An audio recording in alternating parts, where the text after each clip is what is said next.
பினாங்கில் வீடுகள், வணிகத் தளங்களை வாங்கும் அனைத்து இனத்தினருக்கும் 5 விழுக்காடு தள்ளுபடி சலுகை விரிவுபடுத்தப்படும் என அம்மாநில முதல்வர் சாவ் கான் யோ தெரிவித்தார். முன்னதாக விற்பனையாகாத 3000 வீடுகளை வாங்கும் இந்திய முஸ்லிம்களுக்கு மட்டும் 5 விழுக்காடு தள்ளுபடி வழங்கப்படும் என அறிவிக்கப்பட்டிருந்தது.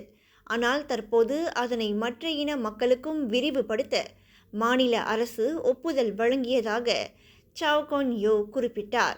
மடானி ஓனர்ஷிப் கேம்பெயின் திட்டத்தின் கீழ் வழங்கப்படும் இந்த சலுகை இன்று முதல் ஓராண்டு காலம் வரை நீடிக்கும் என அவர் தெரிவித்தார். இந்த சலுகை பினாங்கு வீட்டு வாரியத்தில் பதிவு செய்துள்ள மேம்பாட்டாளர், தேசிய சொத்து தகவல் மையத்தில் விற்பனை ஆகாததாக பட்டியலிடப்பட்டுள்ள சொத்துகளுக்கு மட்டுமே வழங்கப்படும் என கம்தாரில் நடைபெற்ற செய்தியாளர் சந்திப்பில் அவர் இவ்வாறு கூறினார். முன்னதாக ஜூன் 2025 ஆண்டு முதல் மே 2026 ஆண்டு இடையிலான மடானி ஓனர்ஷிப் கேம்பெயின் திட்டத்தின் கீழ் வீடுகள், வணிக தளங்களை வாங்கும் இந்திய முஸ்லிம்களுக்கு மட்டும் 5 விழுக்காடு தள்ளுபடி சலுகை சர்ச்சையை தூண்டியது குறிப்பிடத்தக்கது.